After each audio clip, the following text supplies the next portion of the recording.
Hello, everybody. Welcome to Lunchtime Detroit Lions Talk. It's brought to you by the Detroit Lions on the Prowl and the Belly Up Sports Network. Today, we're going to talk about why Dan Campbell will succeed in Detroit. What about Duce Staley? Do you think he could revive the careers of Le'Veon Bell or Todd Gurley? And the mysterious Logan Stenberg, picked but never seen. I'm just kidding.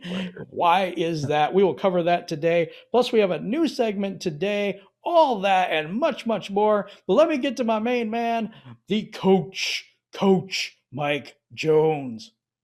Who is Coach Jones? Who is Coach Mike Jones? What's going on, Lion fans? Let's get this thing started, man, right now. Because it's Detroit Lions talk, baby.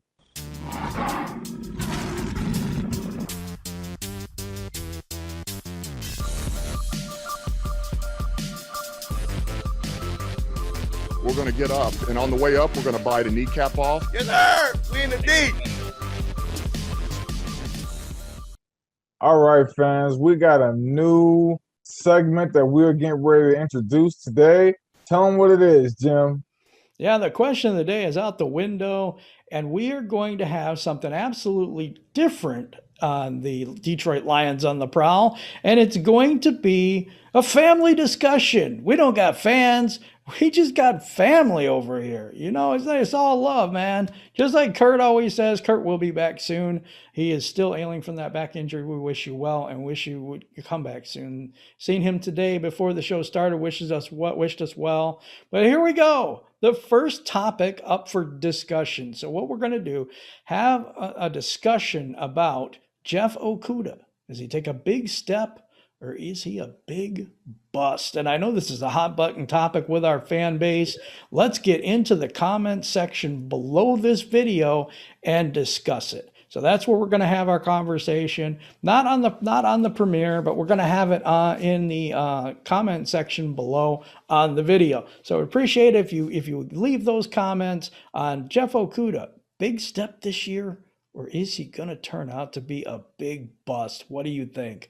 All right, so our first topic in our main course is why Dan Campbell will succeed in Detroit. And I have a few reasons for this, then we're going to kick it to Mike. Dan Campbell will succeed in Detroit because he's humble, number one. Number two, because he's a huge football guy. Huge football fan, football guy, throwback guy. Number three, because Dan Campbell will succeed in Detroit because he has hired a staff around him that he thinks even is better than him. You know what I mean? That could replace him.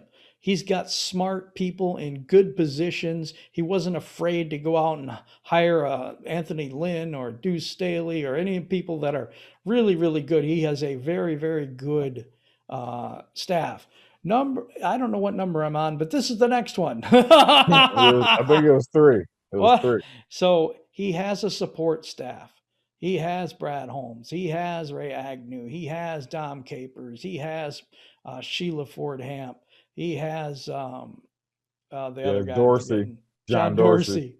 He has that support staff that isn't going to let him fail. So they can all let him be him and really motivate these guys, and then have the X's and O's with all the other people and that whole conglomerate. That is why Dan Campbell will succeed in Detroit. What do you think, Mike? Well, thanks for not leaving me anything, Jim. Somebody's supposed to leave me a little bit. You know what?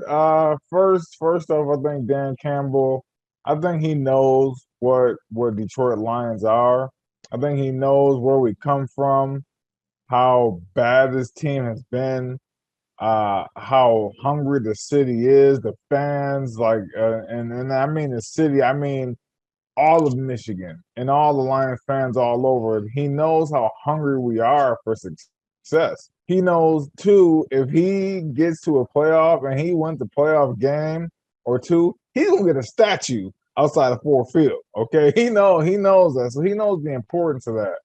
But there's another thing too. He, as you said, he hired the coaches. He hired the coaches who, there are a few candidates who are more qualified than even him. Anthony Lynn and I would say Duce Staley. I think they're both. Well, I think Duce Staley and him are kind of neck and neck. But the fact that he's going on, he's hired people who are his equal or maybe even a step above him, lets me know how serious he is about succeeding in Detroit. And you know that takes a lot for you to be a first time head coach and for you to hire guys who are head coaching candidates and people who have been head coaches before. That that says a lot because a lot of guys don't do that. You know, Matt Patricia. A lot of guys just don't do that. But I think Dan Campbell, the biggest thing why he will be successful in Detroit, because he just wants it. I agree He with you wants it. 100%. I mean, Yeah, everything you said yeah. makes so much sense. And Dan Campbell, man, he's just a different animal. He's a Danimal. Yeah, I like that. But anyway, so all right. We're gonna get into your news and rumor topic next, and your topic is So, do do we think, or do I think that Duce Staley can rejuvenate Le'Veon Bell or Todd Gurley? And that is a big yes. And the reason why is, first and foremost, they don't have to be the main guy, right? They can come here and be the third back. They can come here and they might situationally have to because because Swift or because Williams goes out, so maybe they might have to step in for a game or two and serve as a lead back, but they're not counted on to be that guy. I think that's the number one thing that they have going for them in being successful in Detroit. I think Le'Veon Bell though, I think has a leg up on Todd Gurley, and I know you're probably like Le'Veon Bell and Gurley. When you look at it, Le'Veon Bell has a lot less tread over the last 3 seasons. Um, Le'Veon Bell he's been kind of like a second to third back the last couple of years. So after him sitting that season out, and that's included, Le'Veon Bell just hasn't been the same guy. And that's why I've been against picking guys at athletic skill positions who've sat out a year because I'm just not sure how they will come back.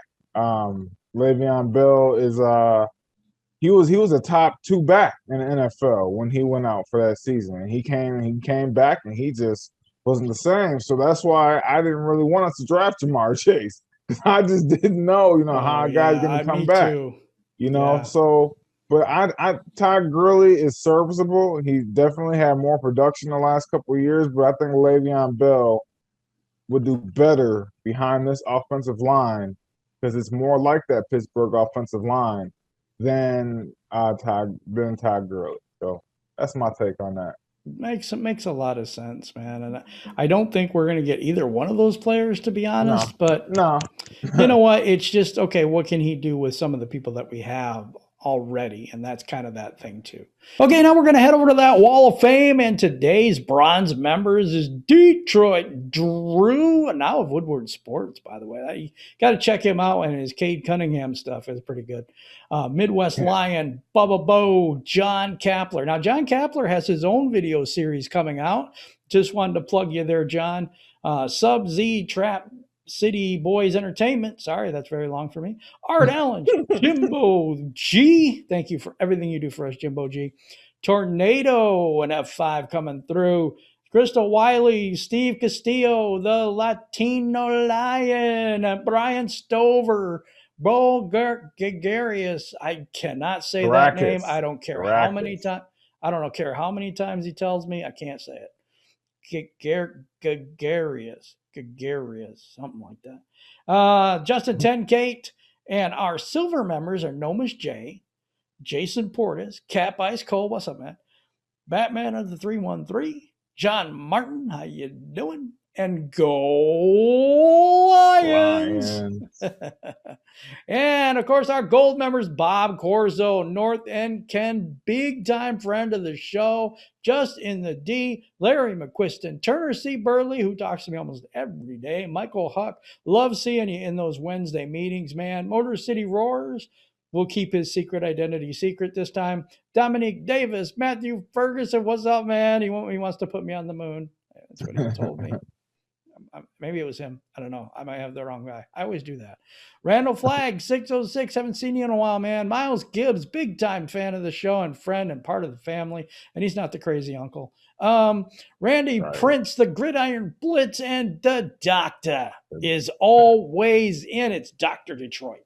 All right. That is the wall of fame for today. Now we go to my news and rumors today.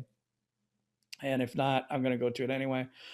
The mysterious Logan Stenberg. We picked Logan Stenberg 4th round last year. We had also picked, Jonah Jackson. One showed up and showed out, and one never showed up hardly at all. So what's going on with Logan Stenberg?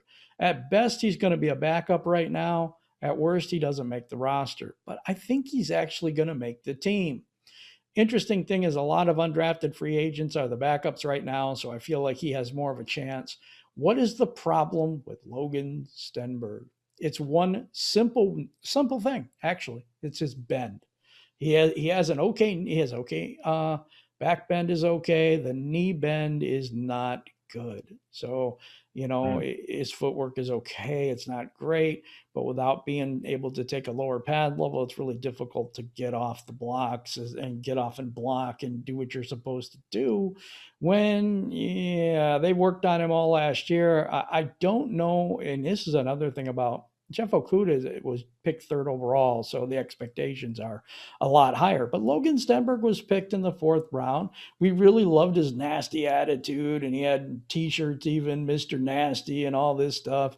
And he was a mauler, but he blocks straight up. And you're not going to get away with that in the NFL. You're just not. He's going to be a good run blocker, but his pass block is not going to be wonderful. And so that's the thing that is why Logan Stenberg has not even been really practicing all that much. He got a lot of reps in last year when some injuries happened. I think you look for him to be fighting it out with some of the undrafted free agents this year. Unfortunately, we'll see if he can get that. If he can get that fixed, you know what? He could be a really good one. He really could be. He's got the attitude. He's got the Dan Campbell attitude, and he had the hair. I'm not really sure if he has it anymore. He did have. All right. But, what do you think about Logan Stenberg? Get that guy to a chiropractor and get him on some yoga. He should be fine. Maybe a little Tai Chi. Maybe a knee surgery. Whatever he needs, man. All right, family, let's go over to what you had to say, because you guys are fans just like me and Mike and Kurt and all of us here at Detroit Lions on the Prowl. So we're going to get into what you had to say about Thursday and Friday show. I think I took this from Friday's show. Be Ready Athletics, Kazoo Ninja. Yo, what's up, fam? Been a little quiet lately, but I'm here listening. Get well, Kurt. We all have that wish for Kurt to get well soon, but not to come back too soon. A lot of the times when he gets animated and stuff, he could pull that stuff again. And we're just making sure that he's okay. And that's the number one thing here. It's not about the show. It's about him. But we haven't heard from you in a while. Be ready. So, I'd like to hear from you a bit more. And we're all wishing Kurt well here. Yeah. Barry McBain. That's interesting. I'll take top 20 defense. I believe our defense line is going to be good, but our secondary and linebackers will struggle. On offense, I think we will be able to run the ball for the most part, but there's going to be a point in the season where we picked. I'm not sure what that means. We picked up better receivers when we can't move the ball with long plays. We will move the chains with the short game, but as far as long chunks of yards and scoring in the red zone, I think we will struggle. 6-11 season. That's about right. I mean, the number's about right. I'm in that 5 to 7 win range, so I think we'll be 7-10. But 6-11 is not far off by any means. So I got us 5 wins to 7 wins too. He said this season, I think this is what this is trying to say. This season where we wised up and picked up better I don't know. I'm really Nah, okay. Maybe no, I don't yeah. know what that means. I Don't do really it. Don't do it, Jim. don't have any idea. Wally Ravala says, my initial thought was the defensive line would be more important, but I have to go with the O-line. If we can have a running game and control the line of scrimmage, we control the most part of the game, most important part of the game, time. Yes. And keep the defense off the field. I have the reverse on this completely 100%. Oh. And so I say D-line, because if you can't stop anybody and you have to run the ball to score, you will not keep up with an offensive team. 2016 Dallas Cowboys. Yeah, that okay. Justin. So wait, no, we ain't doing that. No, you brought up something. So the 19 what Dallas Cowboys? I said the 2016 Cowboys, Ezekiel Elliott's rookie year. Okay, 2016. All right, it's 2021 by my calendar. We have a lot more prolific offenses now, I think. Yeah, I could be wrong. But there's a lot of teams that throw the ball quite a bit now. And I guess there was back then. I guess you could have a point. But for me and our team, it's just when I've seen Barry Sanders, and the whole problem with Barry Sanders was, sometimes he'd get 1 or 2 yards negative play, then he'd get a 10-yard play, then he'd get a couple plays that were negative, and it took us forever to score sometimes. Yeah. I mean, he could break one at any time, but it wasn't all the time. Right. And so if you have no defense, you can't, you have to keep matching the other team's defense. You have to keep matching that. And I don't know. Sometimes you just run out of time. It's a hard thing. For me, I like the defensive line. Because I think our offensive line's good. Right. Maybe that's what Yeah. it is. Yeah. Okay, go ahead, Mike. All right. I'm a defensive line coach, but I want that offensive line. All right. Justin May, the rapper. Okay. The Lions need to win a Super Bowl. Yes. Okay. Yeah. We don't even need to add on to that comment. Yes. Harponzo Snatch says the defense can only be better. Well, there's nowhere but up. Because we could get 32nd again. I don't see that happening. But yeah, we were dead last in the Geniuses defense last year. So glad he's gone.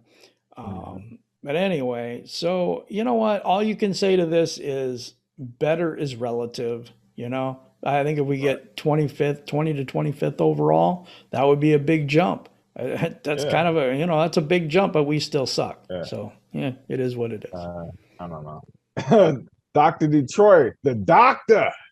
He says, I believe we can win a playoff game next year, possibly, if Goff is not a total bust, which I am not expecting. After a few years that we should be a consistent playoff contender, and I do believe so. I just don't believe Jared Goff is a bust. I don't. I don't. Not with the offensive line, not the fact that he's like 27 years old and he's been there and he has experience. He's more experienced in the playoffs and through success and winning division titles than who? Matt Stafford. So hey, let's go. And who had a worse team? Matt Stafford. Hey, that's besides the point. Yeah. We'll get that up for debate with the family. That's going to be a question here pretty soon, but at this point, we don't have to do that. Okay, man, it's kind of wrapping up the show. We got a new affiliate with VidIQ, and if you want to upgrade your YouTube channel, your sports YouTube. A lot of Detroit Lions people that follow us have YouTube channels, and this is a way to do what's called SEO, search engine optimization, to help your channel a little bit. And so that's VidIQ, and that is a new sponsor for us. We're going to have that description in the comment or the whatever it's called below. Whatever. You know what he's saying. It has been a struggle today. Let me tell you. All right. So final thoughts today. The news is kind of thin right now, but we're so excited for training camp coming up. Everything that this season is going to bring us, the regular season, being able to attend games this year, just so much that we have to look forward to. And I'm just busting out at the seams for it. We won't have a show tomorrow. We have a show Wednesday, and we have the gold members meeting on Wednesday. Then we have free for all Friday. We're going to be doing that again Friday, and you never know who's going to show up, so you got to make sure you check in. What I'm going to ask you to do, though, is I'm going to ask you to hit that like button today. That's all we need you to do. We're not going to ask you to subscribe or do anything else. Just one thing. Just if you could hit the like button, we would really, really, really appreciate that. And that's my final thoughts for today. What do you got, Mike? My final thoughts for today are, it's far in between right now. Lions news, and that's a good thing. And that could also be a bad thing. But I think the one thing that we're hoping that happens is we sign one more running back. Right. I'm hoping we sign one more safety. I'm sorry. Yeah, that too. But I really, really am pro this running game. I'm really for it. I stand by it. And any improvements that they still want to continue to make towards the running game, I am all for it. I am all for it. I am 100% behind it. So, Duce Staley, stand up, be heard, and hey, Lions fans, we'll be back on Wednesday. We'll be back on Wednesday. Get well soon, Kurt. We really miss you here, and but I don't want you to rush back and think that you have to come back so soon. We got it. We're holding it down until you come back. But we really appreciate you, and we really appreciate each and every one of you in the Detroit Lions on the Prowl family. We really do appreciate all the likes and all the support, sharing the videos, subscribing, doing all the things that really help us reach more Lions fans just like yourself. So I don't want to do the same thing that Kurt does, but I can't do it good anyway. So I just want you to make sure that when you're in this Lions community, that you treat each other with respect. You may not agree with a person, and you may not be, supporting that opinion, but it doesn't need to resort to like name calling or personal attacks and all this other stuff that people like to do in the comments of everybody's things. Try not to pick everybody apart. Of course, if it's in fun, and we do have fun doing that here, and our family is kind of cool about that. They do have fun. I'm not saying don't have fun, but don't go for the jugular on these people, man. We're just doing this for you guys, and the thing is, it's a lot of work, and all these creators try to do the best they can. So give them a thumbs up, give them a like, give them a subscribe, because you know what? It's free. There's no reason not to. There's no reason not to help these people out. John Kapler has something coming out really soon, so I wanted to promote that. We have a lot of things that we're doing, but can you be the best YouTube person or the best, family member that you can be? With that, we're out.